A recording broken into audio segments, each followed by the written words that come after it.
So as this is the first video of 2020, I want to start by wishing everybody a happy new year. Last year, just before the end of the year, in November and the beginning of December, I went on this strange binge of creating different products. People had complained that the t-shirts and products that I put were of bad quality, and so I don't know. I just fell in this zone of creating different images to kind of put out there. And one of the images that I put out was a drawing of Alexander the Great. And he's sitting in a chariot and he's being carried by two griffins up into the sky. He's holding these two sticks, and at the end of the sticks are bait. And as the griffins try to eat the bait that's above them, they kind of go up into the sky carrying Alexander with them. And, quite a few people liked the image, but wondered, what does this have to do with anything? What does this have to do with symbolism? And so I thought that as we begin the new year, I would take this time to explore this story. I've been wanting to talk about Alexander for quite a while. I've mentioned him in passing, how his legends are extremely important in storytelling, because his legends span from Mongolia through all of Islam and Christianity and Judaism. In India, there are versions of his stories. And so when you look at those stories, you can really get this traditional pattern of storytelling that kind of crosses the different cultures. And so I guess this will be an opportunity to look at one of these stories, this ascent of Alexander into the sky.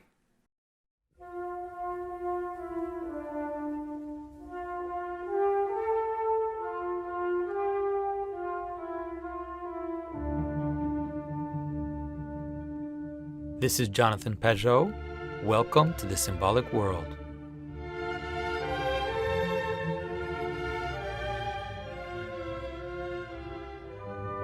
So quickly after the death of Alexander the Great, there started to accumulate around him a bunch of legends. And it happened almost right away. Even, right after his funeral, already these stories started to circulate about Alexander the Great. And the modern historical approach and the modern historian will want to try to dismiss these legends. That's possibly one of the reasons why they seem to have been forgotten in the West and in modern culture. But the question that I want to ask is, what is it about a figure that makes legends accumulate around them? What is it about a character that does that? And when those legends accumulate around these figures, these legends really do tend to take on this pattern of storytelling. They really do tend to take on very archetypal language and very archetypal structures. And so the legend of Alexander the Great particularly has this. In the Middle Ages, it was recognized it was called the romance of all chivalry. That is almost like as if Alexander's romance, which precedes even Christianity, is the basis for the chivalric code and chivalric thinking and the chivalric attitude. And I think there is much to say about that.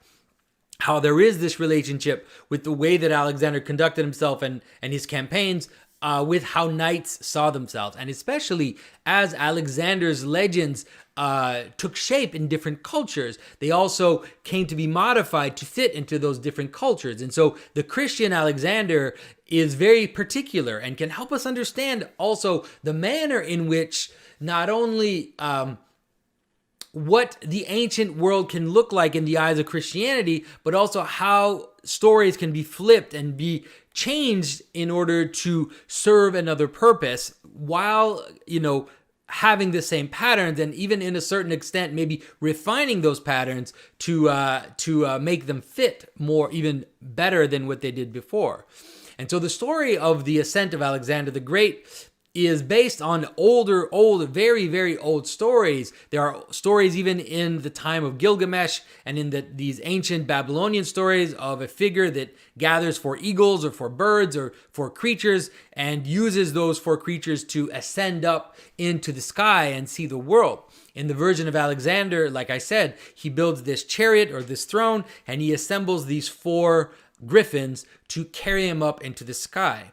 when he goes up into the sky, he sees the different heavens and he sees all of this. And when he looks back down upon the earth, he sees the earth as this island, and he sees the ocean as this coiled snake around the ocean. So already you can start to understand what this could mean for us, which is that Alexander was able to rise up above phenomena and was able to perceive the pattern of the world, was able to get to a state where he was capable of seeing the structure of the world. Now we can understand it, of course, in a very common way, almost like a scientist would do it, but we can also understand it more symbolically, especially considering that he saw this snake around the world and he saw these patterns of the heavens from close up. Now, what is dangerous about the story is that on the one hand, the story could seem like a tale of hubris. That is, here is, like Nimrod built this Tower of Babel, like the modern scientist thinks that they can figure everything out. Alexander also, takes the meat, takes this flesh, puts it up, and uses these monsters to kind of raise him up into the sky to be able to master the entire world. And so what's interesting in the story is that in the Christian version, and I think probably in the Muslim and Jewish version, though I haven't read them, so I'm not sure, something happens as he ascends. And so he ascends to a certain level, and then as he reaches, as he's approaching the highest heavens, he hears a voice which tells him that he has to stop there, that he can't ascend any higher, and that he now has to come back down to the world.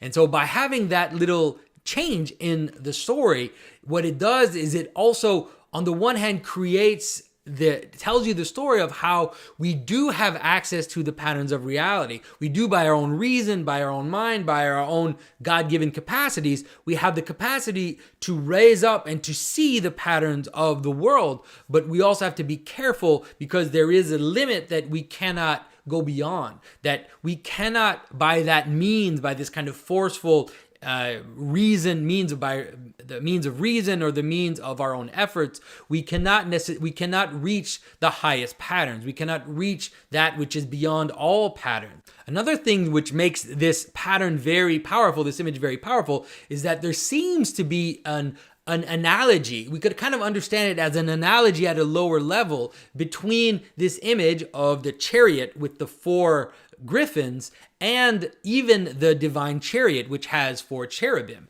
Some people have suggested that even the word griffin and the word cherubim are actually cognates, that they have some long distant source which is the same. And you can see it in the image, which is the cherub as this kind of hybrid figure that has different heads of different animals or different body parts of different animals, depending on the description that we find in scripture, that this description of the cherub is similar to a sphinx or to a griffin, and that the griffin can be seen as analogous to that. So for example, in churches, some Byzantine churches would have griffins on the outside of churches, and then you could still see cherubs on the inside of the church, let's say on the veil or on different aspects of the church, either on the different church cloths or the different icons. So you can kind of see it as different levels. You can imagine the griffin as being this guardian, but on the outside, something like a guardian in the sense of a king or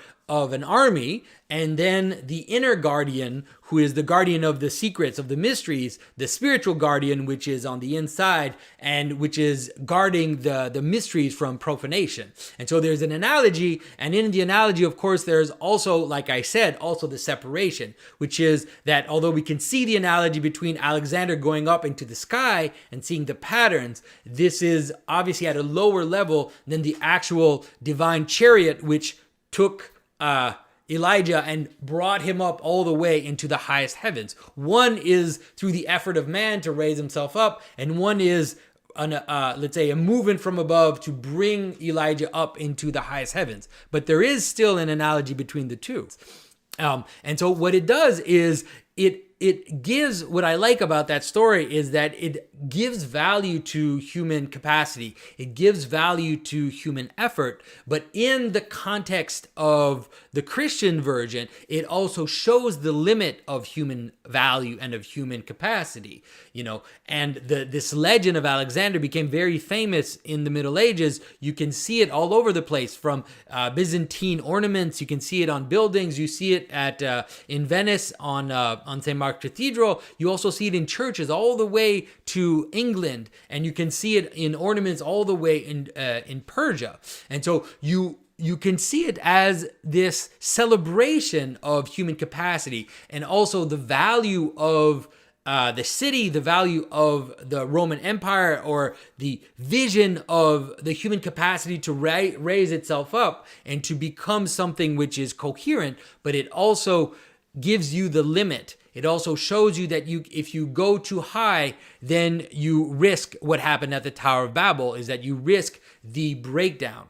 And as we look at the modern world today, what we can see as we notice the fragmentation in the edges, as we see Western culture start to be brittle and start to break apart, what we can surmise from that is, of course, the very fact that modern thinking and that the modern approach thought that it could gather everything into itself, and thought that it could reach the highest, that it could either see it as reaching God or getting rid of God so that it could encapsulate the entire world. Well, in the story of Alexander, we see how we don't have to go into extremes. We can both celebrate the capacity that humans have to participate in the patterns and to see the patterns, but we also have to know that there is a limit to which we can access them.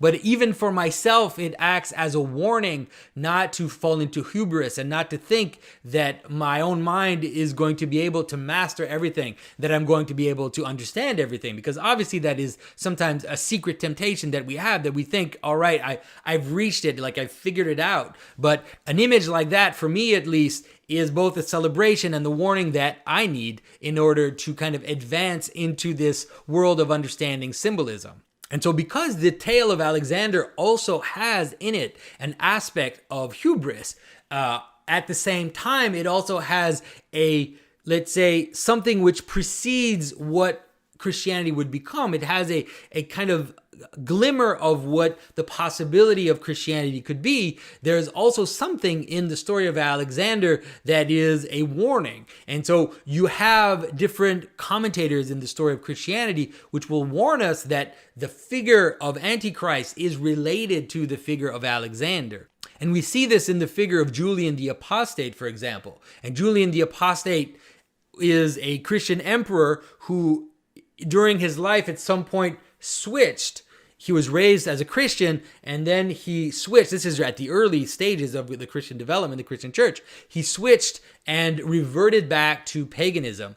And his form of paganism was a kind of a strange fake paganism, a kind of pluralism where he was saying that he wanted to open it up for all different faiths. He also said that he wanted to rebuild the temple in Jerusalem. He did all these moves of kind of opening up culture to all kinds of things, but secretly it was driven, it seems, by an animosity towards his own Christian upbringing and his own Christian way of seeing.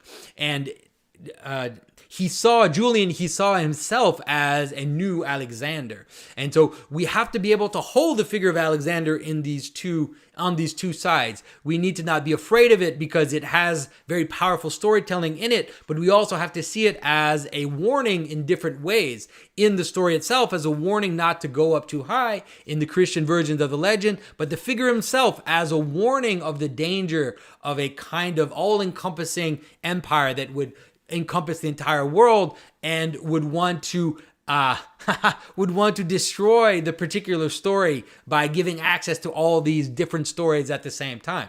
So it's something that hopefully the image of Alexander going up on his griffins is something that will be a source of meditation for you. And I hope to get back to the story of Alexander, to go into other versions, other aspects of it. Maybe in the comments, Tell me if that's something that interests you. If you know some of the story of Alexander, maybe tell me which aspect of his story you would like me to interpret, because it's such a big tapestry of storytelling. And so thanks everybody, and I will see you soon. So I hope you enjoyed this discussion on Alexander the Great. A few announcement. Next week, I will be in Saskatoon giving a carving workshop, which is already full. But if you are in the area, you can come to see a talk that I will be giving. It's a Saturday, January 18th at 7 p.m. at Our Lady of Lourdes Catholic Church in Saskatoon. So check that out.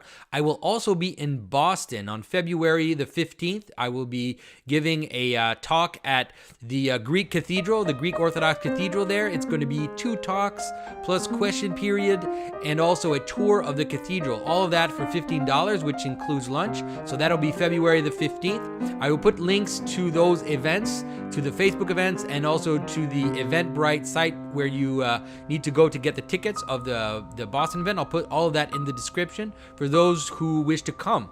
And of course, I hope to meet some of you there.